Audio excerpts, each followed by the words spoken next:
Hello, my dears. Welcome. I'm Lady McCreepsta.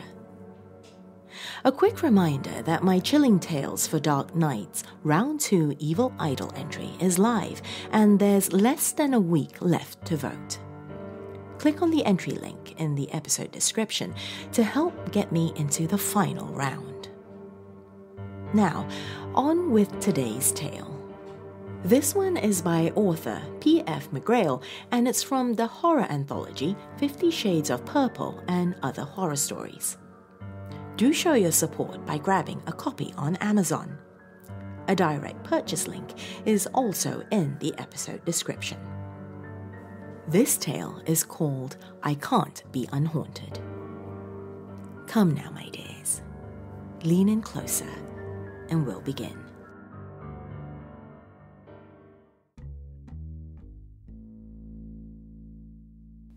I didn't know exactly where I was going, to be completely honest. I continued down the road with the empty street on my left and a sheer drop-off to my right.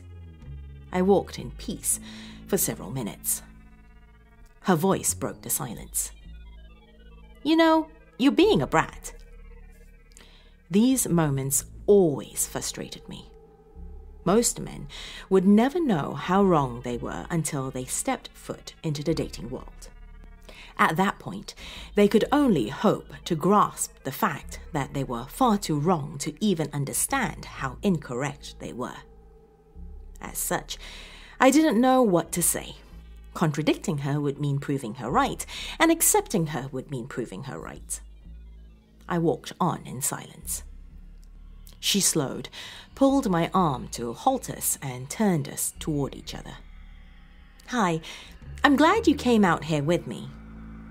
She smiled, and it was genuine. I couldn't help smiling back. Damn it. We continued walking. I pondered her tendency to pepper cordial greetings in the middle of pre-established conversation. It was uniquely her. I finally said what was really on my mind. I don't understand it. It's not fair. It's not fair because you don't understand it, or you don't understand it because it's not fair. I struggled for words. Both, I finally conceded. Do you need to understand, or do you just need to be with me for a stretch? She stopped again, holding me in place. She wrapped her arm around me and pulled her waist in close to mine. She leaned her head back so that she could still see me. I didn't understand how you were beating me in chess, and that's why I lost. You didn't understand how I was beating you in Quattro, and that's why you lost.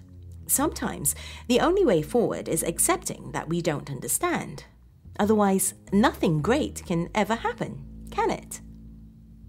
I looked away in an unsuccessful attempt to hide my smile. Hey, she said, I like you. She turned and began walking away, dropping her hands from my waist so that I would have to make an effort to follow her. I caught up. You always had a way with words, I confessed. She grinned again. I am youth. I frowned. And you always will be, I think. She turned away sadly. Will that haunt you? I looked at her.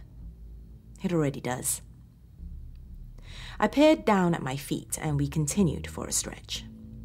When I glanced up, I saw a small stone edifice by the edge of the precipice.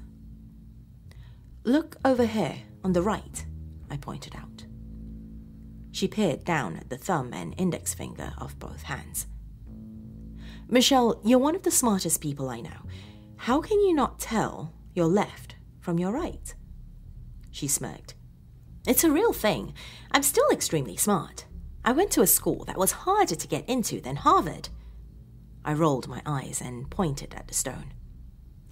That's the Cathedral Oak Monument. Supposedly the first Easter Mass ever celebrated in California was right there. I paused. Is there something after? She walked on pensively. I could tell that the answer she was about to give wasn't what she would have said before.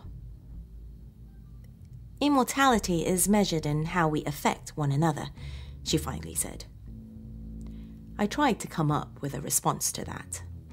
I could not. We walked past the monument and it receded in the distance. We passed by a house that was under construction. The address said 1913 Arroyo Drive, but no one lived there. It was still being built, but in my mind, it was already beautiful. I continued to struggle. It isn't fair, I finally said. The last time I talked to you, it isn't what I wanted to say. Well, she responded, what would you say to me now? I fought for words. But whatever you say back, it's not what you would have said before. Not really. So where do those words, the one I'm so good with, come from now? I pulled on my hair. They come from the effect you had on me, I guess, for better or for worse. There is the answer to the last question you asked, she said, with a final sort of tone. I dropped my hands to my sides. But that's neither what I wanted, nor is it the effect I meant to have.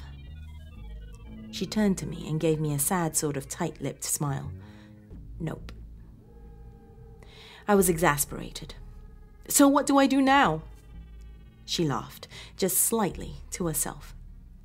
What would you want from me if you were in my position? I thought for a long while as I walked. I was surprised when I realized that I knew the truth. I'd want you to let me go.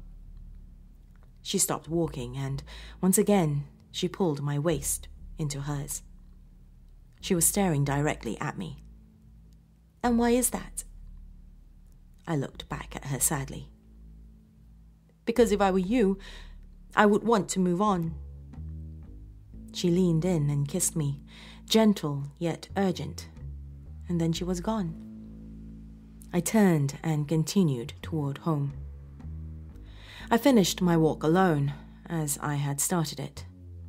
I travelled mostly unhaunted, and, lucky or unlucky, I was disturbed only by the occasional companionship of ghosts.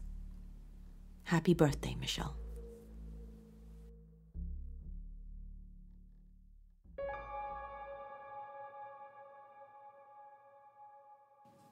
Thank you for joining me this evening, my dears. Please remember to pop a thumbs up for me for my Evil Idol Round 2 entry.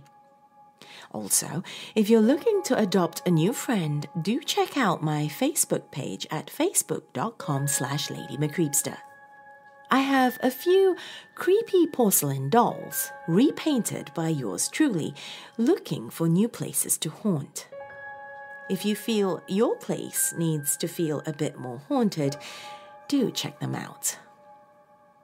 That's it for now, my dears. Till next time, sweet dreams.